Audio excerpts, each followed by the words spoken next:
It's not, to me, unfortunately, it's not always about the art. Mostly it's not about the art. It's about the network around the artist. And then you get one person that supports them, and because that person supports them, then a lot more people support them, and then all of a sudden they get a following. Because I look at art, well, first of all, I'm probably not much to judge because I'm a Norman Rockwell guy. So when I look at this, what do they call that art that's kind of like you can't understand it unless you're really open-minded? What is that? Abstract? Abstract. I'm not an abstract guy. When people go to look at abstract art and you hear them talk, I think it's a bunch of malarkey. That's just me, though, of course. But then some people say, well, you're just not intelligent enough to understand it. There's where the fear is. There's where people don't want to voice their real opinion because they're afraid somebody's going to say, well, you're not smart enough to understand it. I got more confidence in that, personally. Give me your opinion. Hi.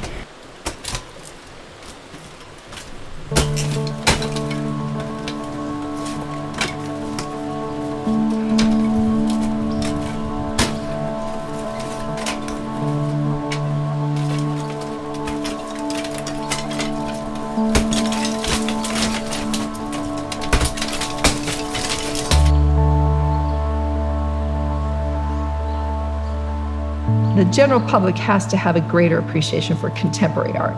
If they can't figure out what it is, if it doesn't look like something that they recognize, they can't just instinctively dismiss it and say it's not important or it's not good. If we think that art is always difficult and we prefer the path of least resistance, why in the world am I going to go into a gallery and be made to feel dumb or not welcome? Or why would I endure any more difficulty? I just worked a hard day and I've got relationships to juggle and those are all real things, so that's real.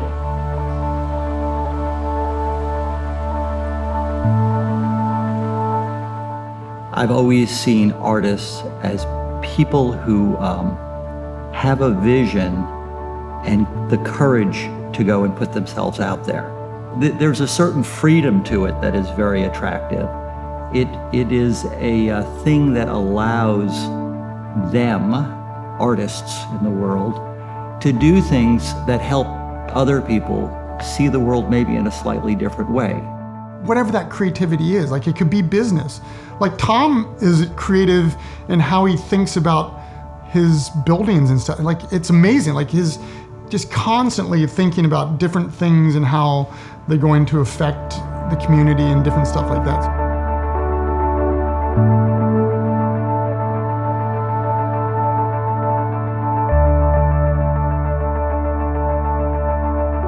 It was just it was so like unexpected, like because I didn't know. I mean, I knew that he enjoyed art, but I didn't know that like he was like a low-key collector.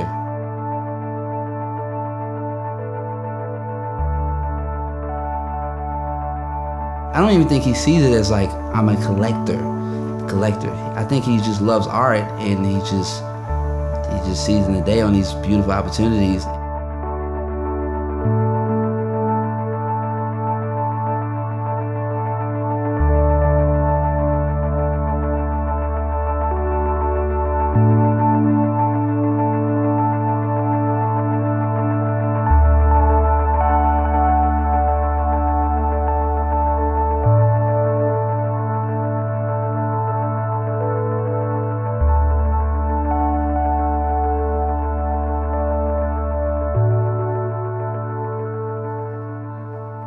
I'm Bill Royal, and I'm an art collector along with my wife Pam, and I'm better known as Pam's husband.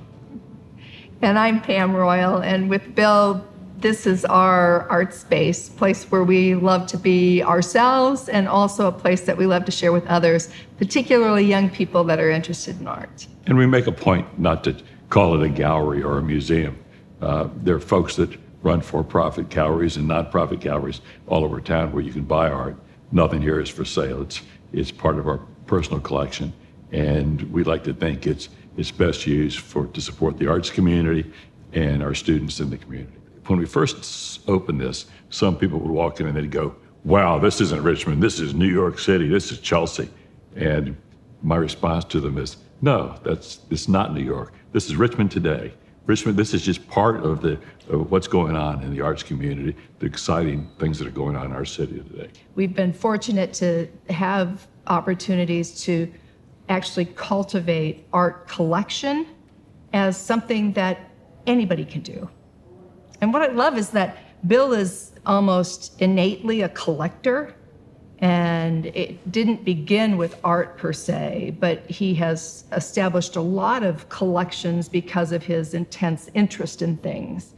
And when he has conversations with people, they say, oh, I don't collect anything. No, he'll stop them in their tracks and say, what do you have more than 3 of? Or what have you bought and you have no earthly idea where you're going to put it? Exactly. Then that means you're a collector. And liberating people to think that even you can be a collector, that it doesn't take a certain amount of money, it doesn't take a certain knowledge base, it takes a curiosity more than anything, and that becomes kind of the common denominator, that you can be a collector by virtue of your curiosity. And they're the perfect example of people that buy, really, they'll buy student work, they'll buy very established artist work. And my personal experience and my real deep appreciation for them is the different times I have asked them to show their collection at Try-Me to my students. I remember one time Pam came and she had broken her foot. She came with a boot on her foot, and I felt, this is someone that could have easily said, no, I've hurt my foot, I can't make it. And there she was, and enthusiastic about the collection and really generous about talking with the students about all the work that was there and how it was bought, and Bill was the same way. Bill had met me at different times, and that's so wonderful. I mean, it's not an open public place. I always feel very special that I can bring students there, and it's an unique and an amazing experience for students. I grew up predominantly in the Richmond metro area, then moved away in 2009 and didn't come back until 2012. I was so excited about the change in the city. It had transformed between 2009 and 2012 to the point where it was almost like I didn't recognize it. And that was a good thing. I mean, we've got the VMFA opened to their expansion in 2010, and they're getting ready to do another expansion. The ICA opened in 2018, and then we've got more galleries that are coming, right? That's awesome. And then we also have these mainstay galleries, right? Like we have Reynolds that has been around since 1977, 1708 last year celebrated 40 years. We also have the introduction of new nonprofits like the Shockoe Art Space, like Oakwood Arts. I think Studio 23 came in those last 10 years or so. So all of that is a wonderful sort of way of sketch out what is going well in Richmond. So I'm Michael Taylor. I'm the Chief Curator and Deputy Director for Art and Education at the Virginia Museum of Fine Arts. So the great thing about the Virginia Museum of Fine Arts is it's really a collection of collections. So when you come to the 21st century galleries, you see the Bill and Pam Royal collection. You go into modern contemporary, you see the Sidney and Francis Lewis galleries. And in American, you see Jim and Fran McLaughlin. And we love that because, we can't do it alone. We build upon those base collections and then make acquisitions that deepen the collections. But what we love about it is those galleries also inspire the next generation, the next Bill and Pam Royals, to come along and say, maybe we could do this through our art collection. So I think one of the things, if anyone comes to the VMFA, you can look at the labels and you can see Sidney and Francis Lewis. I'm the recipient of their generosity by being the Lewis family curator, but they were amazing. They were amazing because here were two people who were involved in business. They ran Best, which were appliances that people could go to the box stores. But they also were very, very interested in artists and interested in the creative pursuit. So one of the great stories around VMFA's collection is Sidney and Francis Lewis. who assembled this world-class collection of pop art, but also Art Nouveau and Art Deco. They answered an ad in the Village Voice that was posted by Andy Warhol. And Sidney Lewis was over a cup of coffee and decided to call that number. And he said, "We'll swap art for appliances." And began this long-term relationship with Andy Warhol. With an artist who they would have otherwise maybe not met. And so, in a way, collecting isn't just going to auction or going to a gallery. Collecting happens in many ways, including bartering. So we have those stories. We have Bill and Pam Royal, who have befriended artists and have supported artists over the arc of their career. And they also have been major contributors to this museum. So I think our whole collection does have these stories. They're founded on these stories. And it's really important that those relationships span time, because artists need to be supported over the arc of their careers. So we have really wonderful examples of that right here in our own backyard. Tom Papa. I am a developer in Richmond, Virginia. I've built the Plant Zero Art Center, which we're in now, and a 1708 gallery, and a few other things. And like to be involved in the art world in Richmond. We tend to think of art as something that is confined to fine art. You know, if you're talking about art, it's like, oh, the highest altar is the museum. And I think art is a lot like the word love. You know, you love your dog, you love your spouse, you love going to the movies. Art, likewise, just has lots and lots of different applications. Getting people into the conversation, just however you can, will open it up. I feel like I was in the golden period of when all this was happening. The intention of Plant Zero was to have all this factory of working artists, and I was very lucky that Bev Reynolds secured a studio for me for a couple of years through Tom Papa, and it was a trade. It was a trade of painting. And I had this nice big studio, which changed my work for a couple of years because I was able to work in a much bigger space. And then there was Solvent Space, which was this addition, and that Ron and Richard Roth had a lot to do with. I mean, Tom Papa was the maestro, and but Richard Roth and Ron Johnson worked on the curating and bringing in incredible people into this project space. It wasn't a gallery, it was really a project space, and one interesting artist after the other was able to come in and create these installations and things that you just don't see anyplace else in Richmond.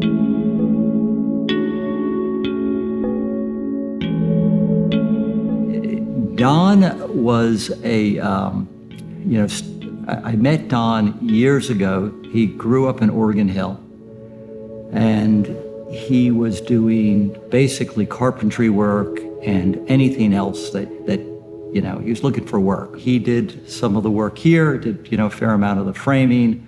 In 2000, I guess that would have been 2003, and he had a small group of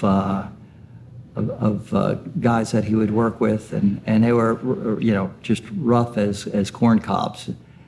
And Don was clearly the boss, and he would, basically round up this group of feral cats and bring them all into a project, and they would get things done. So he had great leadership skills very early, you could tell.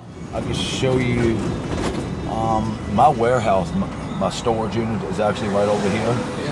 And I could show you where Tom is actually tore a couple of the warehouses down. He's starting on a big project right there where they're getting ready to build a bunker and start growing medical marijuana in it.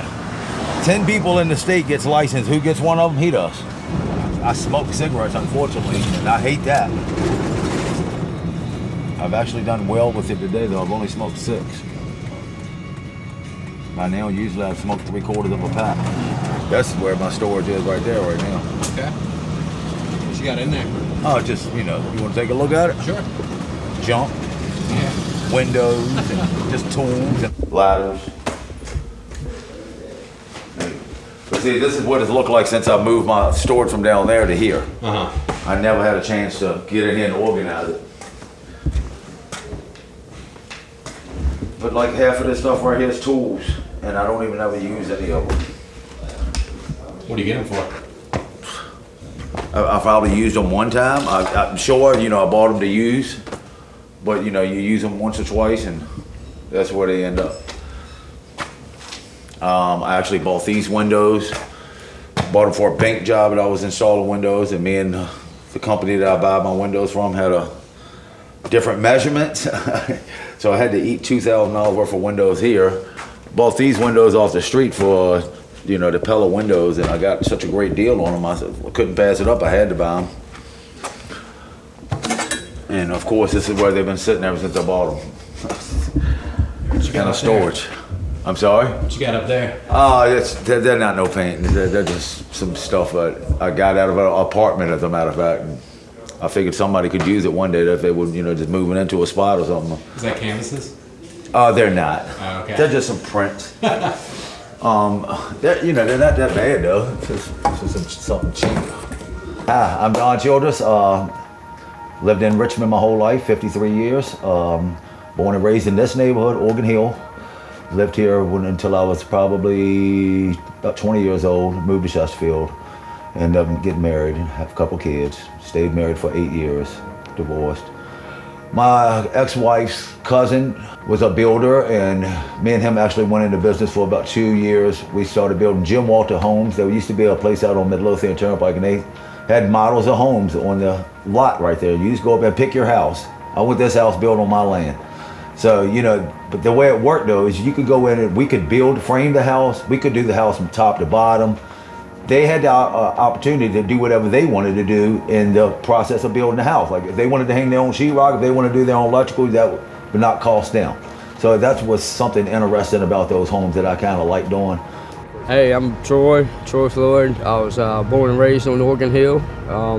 Right here, 2 houses from where I'm working at right now. I'm an electrician. Been doing it for 20 years. We got 4 years of school, 2 years of generator school, a year of geothermal and solar panel systems. Been in the field for quite a while. Hey, I just acquired this house. I was really, really happy. My cousin lived here for 28 years. Unfortunately, her and her husband are going through a divorce, and they are gonna let the house go. So I actually gave my cousin a call and asked her if she'd get rid of the house because I love this neighborhood. Organ Hill, I think, is just one of the best neighborhoods in the city. It just puts you right in the heart. You're literally 5 to 10 minutes away from everything in the city. I'm basically rewiring this whole house. We have partial walls down, partial ceilings down. I'm basically taking out all the knob and tube wiring, completely taking out all the old wiring in the whole house. And of course, when I came in, I bought it sight unseen. I've never been in the house before, never knew what it looked like. She had told me, they had some roof leaks and such and such. Completely rewiring the whole house, adding ceiling fans, cans, bringing it up to the electrical code, smoke detectors, all new circuits, wiring it up to the new NEC code that's current. I think it's going to be a wonderful place once it's all said and done. We had some front porch work, and we're trying to put it back all original, everything to look the exact same as it always looked. I like that, just try to keep everything original, as much as you can. But I think it's going to be a wonderful house.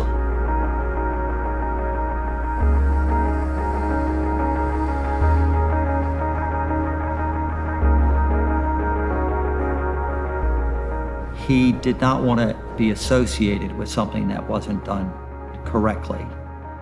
And I think that he would go out of his way, and if something took a half hour longer to make than it should have, he would make sure that I knew that, look, we're over here, but if you didn't do this other thing, everything else was going to be of a lesser quality or wouldn't function correctly. So, I think Don is just that guy. He's who you want running your project, because he's going to do it as well as can be done, and he's going to get the vision. Tom Papa had bought a bunch of houses right behind us here on Albemarle Street. So a buddy of mine was working for Tom. I ended up going to work with him, and me and him was working and doing Tom's properties, maintenance to them and doing a bunch of work to him. I knew that he was a very upscale type person. He was a lawyer, you know, they were in the back of the Yellow Pages for 25 years. So I knew they held some kind of credibility in Richmond. The whole law firm was really, really good people though, really, really good people.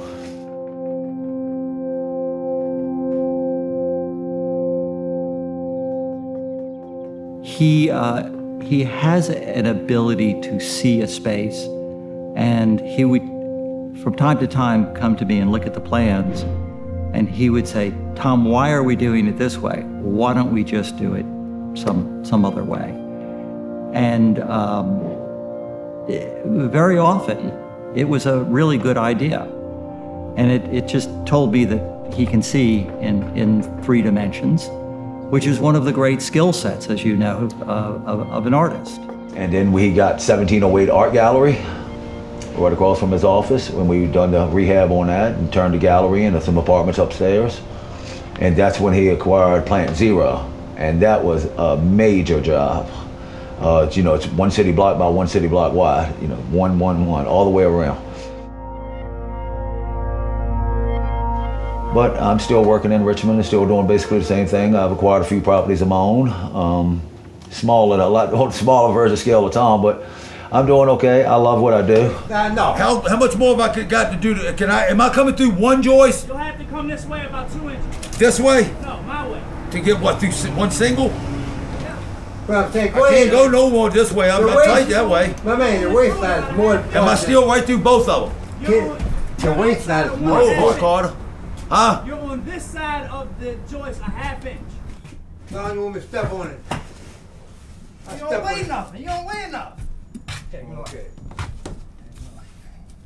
What's your test rod to go how far it's down in there? You that deep already. That's got to be a joist. Yeah. That's a joist. I mean, you'd be able to see if it was a joist unless it was a double. Give me the extension. You're stupid. Oh, God. You should have got a real plumber, not a jackleg. I called a real HVAC guys, and look what they're doing. Look at the hell they're doing. How they cut 2 holes in that floor like that, my man? Now, how you gonna fill that in? How? Yeah. I gotta get under there. I gotta put a piece of plywood up underneath on And both build it- sides. and build it Then up. put another piece of plywood down, and then cut the floor down. Put the floor back in. I mean, how dumb was that? I mean, how dumb was they put it there in the middle of the floor for? You gonna back charge him for that? You don't think I am? I'll back charge him in a minute. I knew Don because I had several friends that were getting work done by Don. Don's a contractor, and I've had friends that, you know, had small projects around their houses. I had some paintings that were like 11 or 12 feet long by 8 feet that were stored in a friend's garage, and they were moving, so the work had to go. And we needed a shed, but it needed to have certain specifications to it. And so it just became a discussion, like maybe Don can do this. And I told him, he's like, well, why do you need the doors and the pitch to the roof the way you do? He's like, standard is, you know, whatever it was. And so sometimes historically I've had this hesitation to say what I do. And so I'm like, well, you know, they're for these like 12-foot by 8-foot paintings that are oddly shaped. And he goes, paintings? He's like, so you're an artist? And I said, yeah. And he goes, well, I love art. And so I'm like used to some people saying like those kinds of things. And I'm like, yeah, art's great. And he goes, no, he's like, in fact, I collect art. Don has been trying to get a piece from me for a very long time. It seems like Don enjoys, I think because he works with his hands and he solves problems. He loves work that challenges him, that aesthetically beautiful, but that also challenges him to think in a way that he's not used to, and I think he really that pulls him in. And he's like, well, what do you do? Like, what does it look like? And I was like, well, what does your collection look like? You know, you collect art. What does that mean? He's like, well, he goes, I'll tell you what, Ron. He's like, I got this Ron Johnson. And he starts talking about it, and his eyes light up, and he's like, and I've got this Heidi, you know Heidi? And I was like, yeah. I was like, you got a Ron Johnson? And he's like, I got like 3 Ron Johnsons. And I was like, what? He doesn't get any kind of peace. The pieces that he pursues are intentional to where he's at.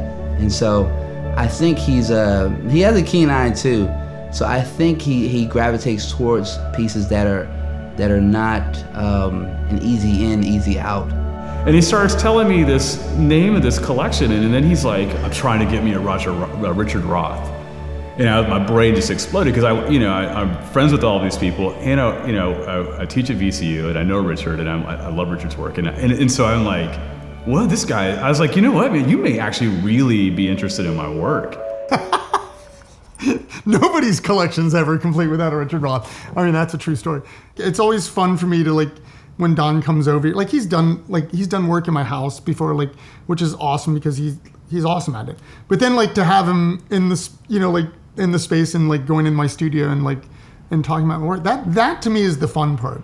Is just like to really sit down and talk about work. Like sometimes the making is a struggle, but talking about it's the fun part.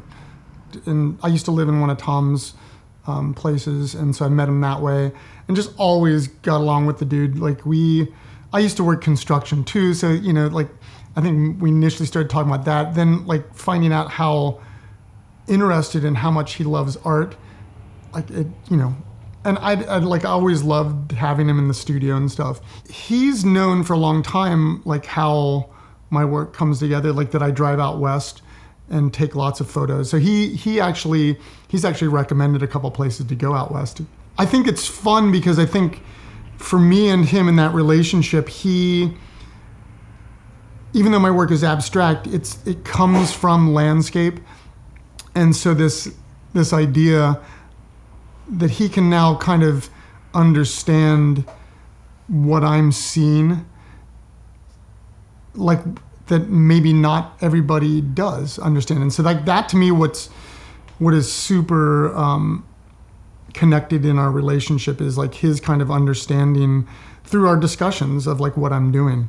I don't ever ask anybody like why they like my work or whatever, but to me it's like flattering when somebody does, and I love talking to people, not about the why necessarily, but just how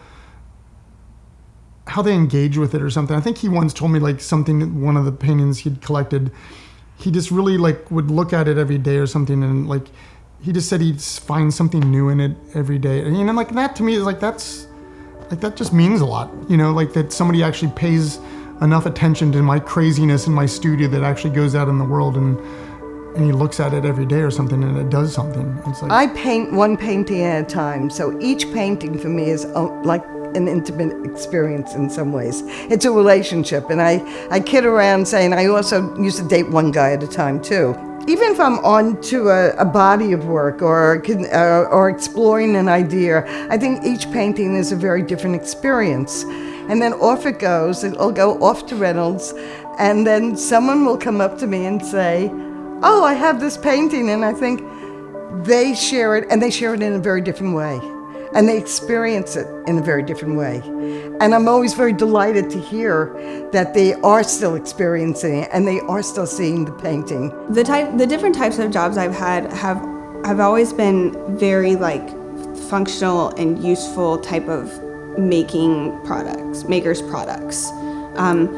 Wallpaper, motorcycle parts, cabinets. The people who make this stuff they're really great craftsmen and skilled tradesmen, and they make beautiful things. And working in these blue-collar fields and then also making these silly paintings that are I feel like can be bypassed very easily sometimes, is very similar to making any of these objects and products I mentioned. And then when somebody does notice you and look at you and see how many hours you're actually putting into this thing that they are going to spend every day with, collecting artwork and making artwork, making cabinets, painting, a motorcycle, buying your tank. It's all of this like really similar feeling that I get, and I'm working on both sides of it, and they feed each other, and I think it's important to have them come together more. I mean, I met Don a long time ago because he's like a good old boy. And I, lived in Oregon Hill, and, the Childresses have been in and around the Richmond area for a long time, and they've got, the reputation. Yeah. And I think that Don initially was working with Tom, and Tom has a pretty vast selection of my work because I was one of his tenants. My relationship to my work is very similar, I think, to someone who is in the trades, because there's a fundamental knowledge that I have to have of my materials because they have so much significance. Tradesmen have such, and women have such a significant knowledge of their materials that they're able to use that to create things that have yet to be in the world, but they know what it's going to look like and what it's going to do because of their familiarity. If you see somebody enjoying something, it's contagious. And I think that, if you just driving down the street, see someone enjoying an ice cream cone, of course, you just want to join in. Seeing someone get some enjoyment out of something in a pure sense is even more contagious. And I feel like that's Don's relationship with the work. I feel like he's not collecting to sell or to put on auction. I feel like he's collecting because he really feels compelled to live with that work. And so that type of passion about something is contagious. I just love the fact that he has my work in his place, And I didn't even really have a passion for art at all until I really got around Tom and down at the art, down at Plant Zero, and seeing some of the artists and seeing the work that they were doing. And the more I seen, the more I really started to admire it and really, really took appreciation for it. And seeing Tom's artwork around his home, hanging pieces for him here and taking pieces down and hanging other pieces up here. He was not afraid to ask questions, and he was curious. Every time he would stop and I would see him looking at a painting or sculpture, and he'd kind of have his hand on his hip and he'd be looking at it, and then he'd turn to me like, Tom, why do you think the artist did this? And I'd look at him, I'm like, well, that piece is okay, it's not really my taste. And then I see another piece that I was like, man, I really, really love this. This is so cool. And I'd seen Heidi, actually working in her space, because we were working above her, doing some ceiling work in some of the art spaces, because she was one of the first tenants in Plant Zero. So I was actually looking down over top and watching her for days in and days out, doing her one piece, just hour after hour. And I was just amazed at the time she put into it. And seeing the finished product, I was just really, really appreciated that. And I thought it was just great work. I'm more of an abstract collector is what I found myself to like more. I like folk art a little, it's just not what I really want on my walls. I want somebody, when they look at a piece, to see something different than I do. And to me, in abstract, everybody sees something different.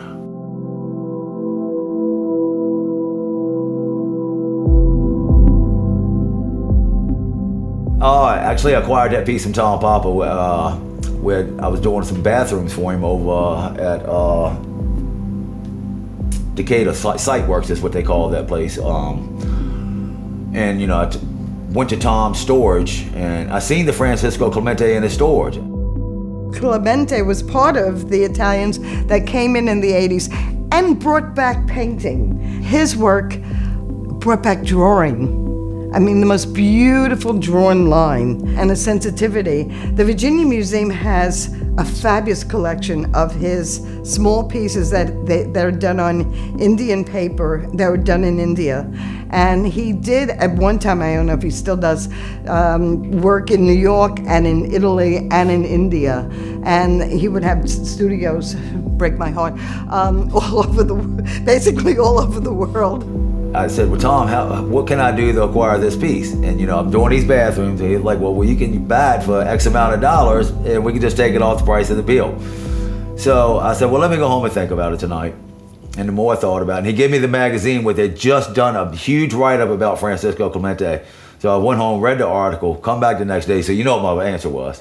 Gotta have it. So yeah, take that X amount of dollars off this bill and let me go ahead and get that.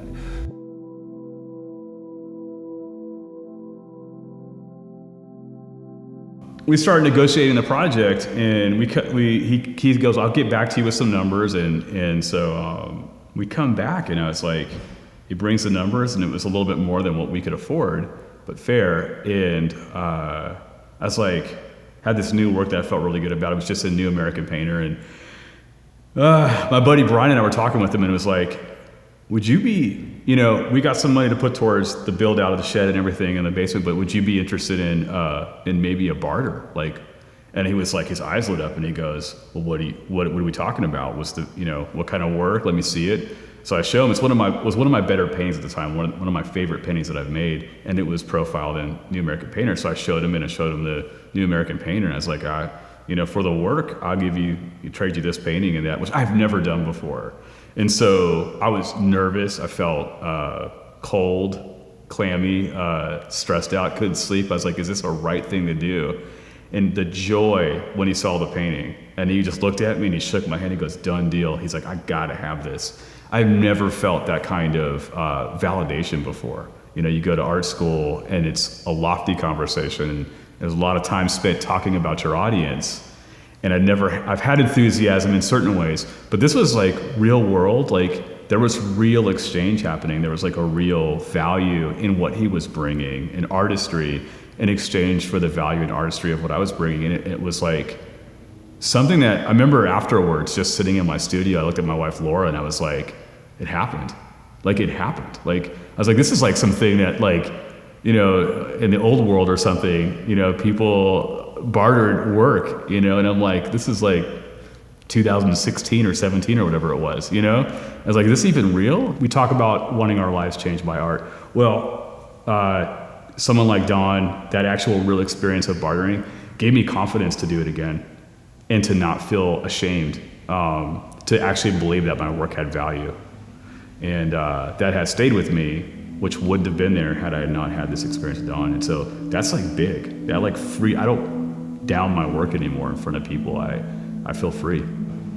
Don's collection is pretty incredible, and I do think that art has the power to continually enrich a person's life. When really getting to know Don and becoming his friend and seeing his collection, I started to feel like, one, there was a story to tell about him and his collection, but two, there were still opportunities for him to be enriched by his work too, and I just felt compelled that he see it in a gallery context, that I think it would enliven what he already feels so deeply about in terms of that work. It's like seeing, it's like when you're with a loved one, you get dressed up to go out. You love each other, you're drawn towards each other, that's a given. But it's still nice after all this time to get dressed up and go out. And so in a way, this was like taking his collection and dressing it up and taking it out somewhere nice, and just to heighten the beauty and the compelling nature of the work in the way that I think he already sees it. I wanted to give something back to him for all the way that I think he's been generous towards the arts, if I could, as a curator, as an artist myself. And I wanted this space to be a gift to him in some way of gratitude, to say, look at this work, man, this show really is incredible. And next week, I'm holding a free 2-hour educational workshop where we'll share how to get started making money, flipping houses, and how to build long-term wealth with income properties. To get 2 free tickets to Van's workshop, text your 5-digit zip code to 82,000. Seating is extremely limited, so text your 5-digit zip code to 82,000. Text in the next 10 minutes, and you'll also reserve a free copy of Van's Money for Deals guide. Just text your zip code to 82,000.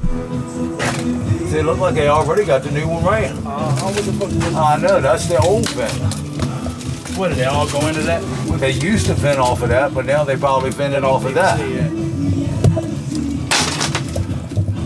Not that first, not that. Now you see all the dead birds come out there earlier? No. You pulled that ceiling down? A lot of dead birds. There's a big ass nest out there. There's about 10 of them. 10 dead birds. It's been a birdhouse. That's what that's all it's been. Now look, you tell me that ain't some shit. Who frames like that? Who frames like that? Strip me out when I can. That's just crazy.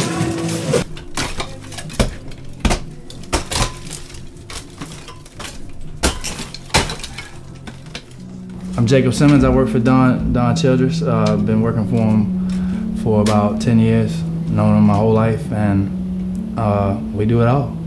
Don, words can't explain, man. This man is 50-something years old. He moves circles around us, man. He moves circles around us. I ask him every day, how does he do it, you know? Like, from walking, you know, he doesn't slow, he's one speed, man. He's a success story in my eyes. I know a lot of people might not look at him like that, or, you know, might see him in a different light, but, you know, I'm with him every day, you know, 5 days a week, sometimes 7 days a week. Well, a lot of the time, 7 days a week. Seeing that someone was in a position like we came from and been through the things that we've been through and be able to make it to the position that he's in and still have the positive attitudes that he has, it gives me a lot of hope that I'm gonna be able to do that in the future. And he's definitely doing everything that he can do to help me to get to that position. I mean, he knows, I give Don 100% every day, you know, because of the appreciation that he shows in return. He's definitely, it's a lot of people, I call him my daddy, you know, it's a joke, a lot of people have run and call him my daddy, but he's definitely kind of been a father figure in the last recent years because of, how much, he really cares about my well-being, not just what we do at work, you know, when we're off work, my family, my kids, he knows them all, so he really genuinely cares about me and my well-being and where I'm gonna go.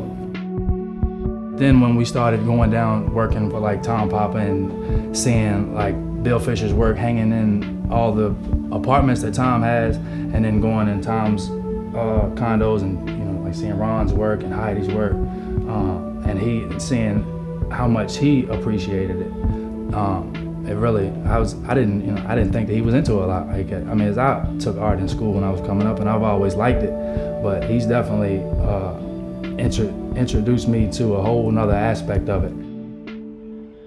When I found out that he was collecting art, at first I looked at him like, what is this, you know? What do you got on your walls, man? And, you know, he'd look at me and be like, you know, that's artwork, man. That's Ron Johnson. That's, Heidi. That's, he'd have all kind of pieces, number of names I can't even rename. I think definitely if people saw like Don, you know, because if you see him out in the streets walking around or out here working, you would never in the world think that he would collect art. And I think if more people would, you know, see people like Don and know people like Don, I feel like a lot more people would get into the artwork. And I'm a prime example of it, you know.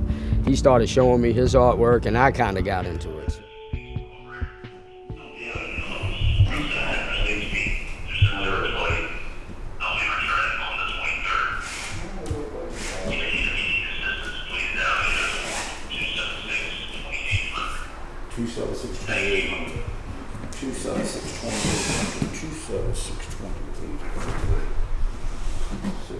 You got all the door stops you need? I bought a big pack of door stops. You should have a big pack of them around here. And I don't think all of them want, like one needs to go behind his back door right here. Yeah, I see. I tell you what it should be too, a bunch of nail plates.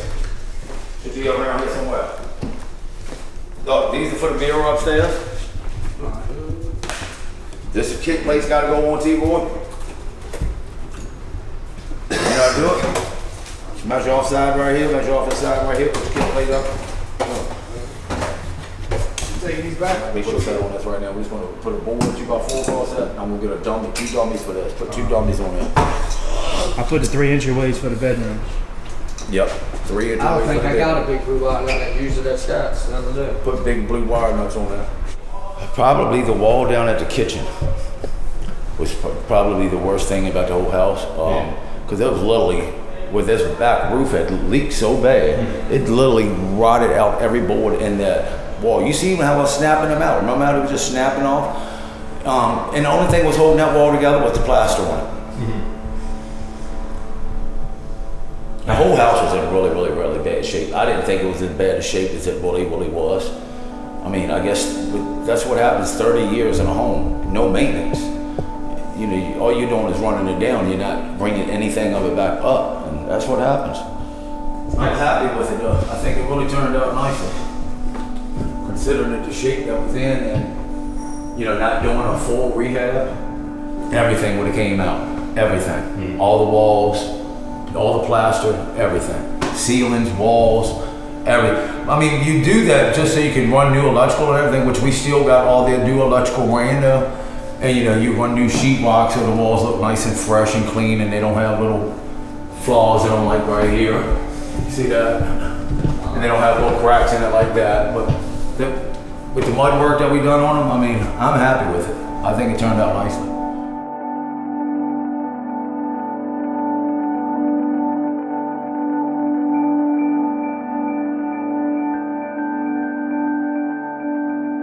Even like the piece that he bartered with me, one of the key pieces that became the impetus for wanting to tell his story. He hasn't seen it yet, and he's been waiting a long time.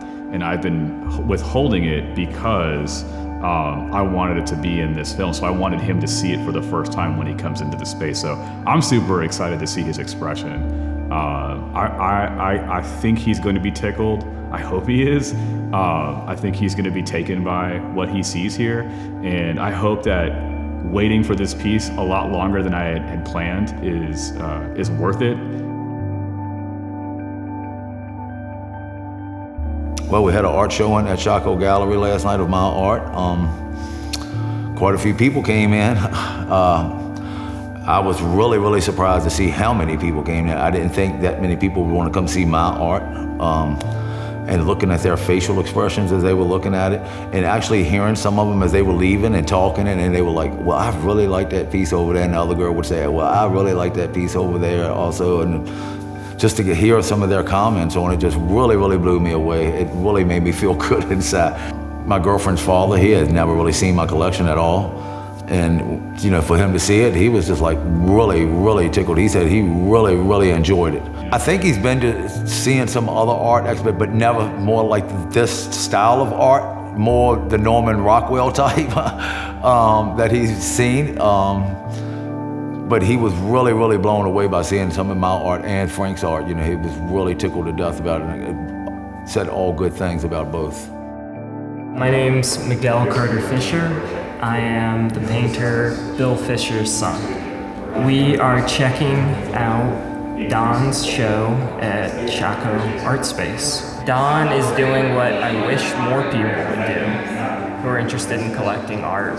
He's just doing he's doing what he has to do to get work that he loves. He was telling me the story of how he fell into collecting, not as like a premeditated thing, not as an investment, not because like, you know, I don't think he's looking to flip the work. You know, this isn't a property investment. He's accumulating this work because he believes in it and because he loves it and it means something to him. You know, he was telling me about how his taste developed. The more artists he met, the more artists he engaged with and stuff like that. And I think that's really noble and I think it's really beautiful. And so it makes me really happy to know that my dad is a part of a collection that's foundationed on integrity. Oh, Bill Fisher was a great guy, great artist. Love his work. I was lucky I was able to get a couple of his pieces before he passed away. He was really a great guy. He struggled with some things, and he's no longer with us. I wish he was, because like I said, he was a VCU grad, great artist. He wasn't able to, he was just afraid to leap out there and do something a little out there. So I really admired that about him too, because, you know, some of his paintings would have some crazy stuff written on it sometimes, and he put ladders on it, and he'd done some things out of the box, I would say, I guess. John Adams was here, and, you know, Ron Johnson was, of course, here. you know, seeing them, and they were just amazed by it too, and they just thought that them having their pieces in my collection was a huge, huge ordeal. And that just, for them to say something like that, that just really, really blew me away. Me and John Adams talked for a while last night. I'm actually going to go by and check out his studio and see some more of his work. Can't wait for that. You know, if it's anything like that, I'm going to probably hate myself afterwards. It's something special, something different having, you know, someone from your community own a piece of your work, and it's, you know, it's I don't know, it's something real down to earth about that whole process that made me feel super excited to be a part of. I'm aware of the people that basically buy my work, and sometimes I'm not. Sometimes people come up to me and say, I have a piece of your work and I really, really love it. And I have no idea what piece they have, nor who they are, but I'm grateful. And it became a regular thing, actually. There's another family that we built a relationship with, and they own a few of my pieces, and which is great because, you know, they get to share with their friends, and they get to talk about these pieces and engage in it, and that's great, you know. I think there's definitely a place where you can sell your work to, you know, people who you care about or people within the community, to allow them to enjoy great art while also trying to pursue these established galleries or museums or whatever. So I was super grateful for that opportunity. And I think that's the benefit of contemporary art, being able to see it in the moment. And yes, you don't get to see the hindsight. You don't get to see how it's going to be received for 100 years. But at the same time, you're on the ground doing the work. You're getting to know the artist. You're getting to see what makes them tick. You get to see them outside the studio. They're not just the artist as genius. Rather, they're the person that's making their pathway forward. I think it's interesting that people say that contemporary art is too expensive because, I mean, it also depends on what you're looking at. Are you looking at an emerging artist, or are you looking at something that's more established? You also have to think about, like, what are you investing in? Are you investing in some big gallery that's representing an artist, or are you investing in an artist being able to pay their rent? So can you go out and buy a $600 iPhone as soon as it comes out? Or could you buy, I don't know, a couple of paintings? Like, where is your value? Where is your priority? So I think this conversation about the affordability of art is an easy way to discredit contemporary art rather than really investigating it fully. In terms of support, I think it is really amazing and really wonderful when you are able to build a relationship with a curator, with a critic, with a collector who is interested in buying your work or interested in showing your work. But it's not just, you know, having someone buy your work. It's having somebody just be engaged and being interested and expressing. It can be really hard outside of grad school just to have people give a damn about your work. So it's wonderful being able to have conversations with people who are just starting, getting interested in collecting, like Don's been collecting for a few years. But him express a lot of interest and come up and engage, has some really engaging questions. I feel like that's a degree of support that doesn't get the same amount of attention as someone just kind of like writing a check or buying a piece. Just having an audience, having somebody who's interested in sort of questioning what you're doing, or rather being engaged, interested in what you're doing, and that helps kind of continue getting you to think about your work in ways, and that becomes a lot of like emotional support for your body of work. I still am really honored to be part of that collection, the Childress collection, that has a lot of great national artists and a lot of artists, a lot of great artists who have ties to Richmond as well. But I just thought I'm glad that it could sort of hold weight against a lot of the strong sort of painted two-dimensional pieces that he has in the collection. So one of the great joys of a contemporary curator's role is to really get to know the artist and look at the work in the studio, not just at the beginning of their career, but throughout their career. And, you know, every generation is going to produce a Cy Twombly. We don't know who it's going to be. People who say they have the crystal ball and can tell you who are the great artists of tomorrow are very few and far between. So I think that's something really enjoyable for collectors and curators. They are supporting and sustaining an artist's practice. And that's something where they're really making culture happen. We need artists to live and thrive and do their best work. So as a public institution or a private collector, you're doing the same thing. You're really investing in art as a future.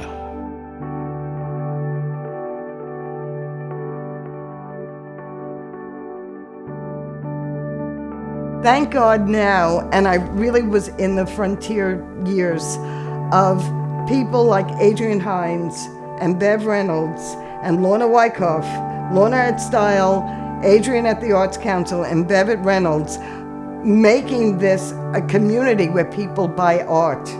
They actually come out and they know that there are established artists here and they are building their art collection from Richmond artists. That happened in the past 30 years that I've been here. And that's really, really essential. And of course the Royals, the Royals are definitely part of that. But I was talking about the frontier of when people thought that they still had to go to Washington or New York to go buy some art. And it was always here. And Bill and I both agree the real attraction of contemporary art is the relationships we're allowed to have with artists. And in some cases, the opportunity to make a difference in the kind of careers that they can have. So if we have the artists, we have a community that encourages those artists to stay and cultivate new businesses and their own practices in our backyard. We really do need those collectors because they are part of the economic engine that keeps these artists here, that keeps them selling work, that keeps their work evolving because they're selling work. And I don't think people in the community realize how easy it is to be a collector. I think about the Vogels and how they were working class people who just befriended artists, who bought art on payment systems, both with artists and with institutions and galleries. So it is a fairly reachable, accessible thing to do. And then in time, those collections grow and then they become an important part of institutions as those collectors decide to then get those collections to museums. And sometimes I just say I'm over art. I can't look at it anymore because I get so excited looking at it. When I see something beautiful, Sean Scully's, I can remember the first time I looked at that. Even today when I look at it, my hands get a little moist and I can feel my heart beat a little bit faster and my mouth gets dry. I have a physiological reaction to that beautiful painting. Once you learn to look at art, and Pam and I were able to learn early in life, but it forever changes the way you look at the world. Wherever you walk down the street, you can see art. You see art in everything. The sky looks differently to you. The grass is 74 colors of green. It's not just green. And those are such important things for a full life, I think. Everybody sees artists and sees galleries and think it's more all for just upscale people. And that's where it's always been to me also until I started collecting. And I'm like, well, hey, anybody can be a collector. Every piece of art doesn't have to be super expensive. It's still an original. And if you like it, that's all that matters. It doesn't have to be super expensive or anything. As long as you like it, you collect it. It makes you feel warm inside. It really does. You get a good feeling inside when you see a piece of art that you really love. You just feel really, really good inside about it. I don't know what that feeling is. I can't really describe it, but you feel really, really good inside about yourself or something. I love that feeling. And I think that everybody should get that feeling. If you want a piece of art, hey, go out and find something you like. It doesn't have to cost a boatload of money.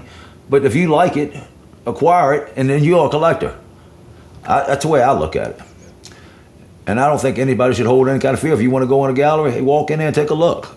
Everybody has an eye, and everybody can see something that they like or fall in love with. You may love something, but then it could be anything. It could be a dress. It could be a piece of furniture. But then you start hearing the story behind it, and you find out how it was made, or where the wood came from for the piece of furniture or something, and it becomes richer. It is a building process. There are people that really want a whole story. I don't have it, I do have it, but I can't even verbalize it. In fact, the story's in the painting. That's the story, really. Maybe one of these days. Maybe one of these days when I slow down with doing the work that I'm doing now, maybe I could sit down to try to do a painting. Of course it would be abstract. Hi.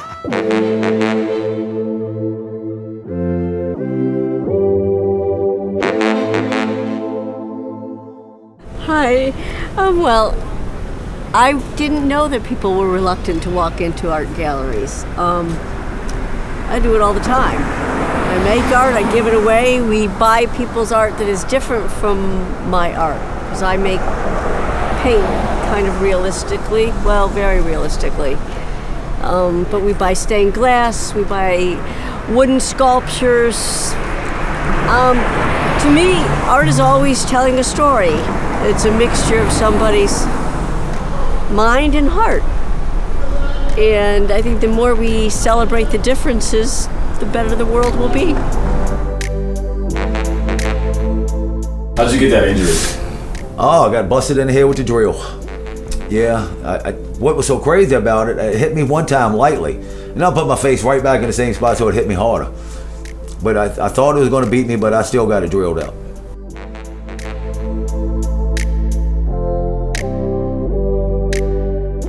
I bought a piece of art because it reminded me of a chunk of marble that I stole from the Lincoln Monument. Can't put that.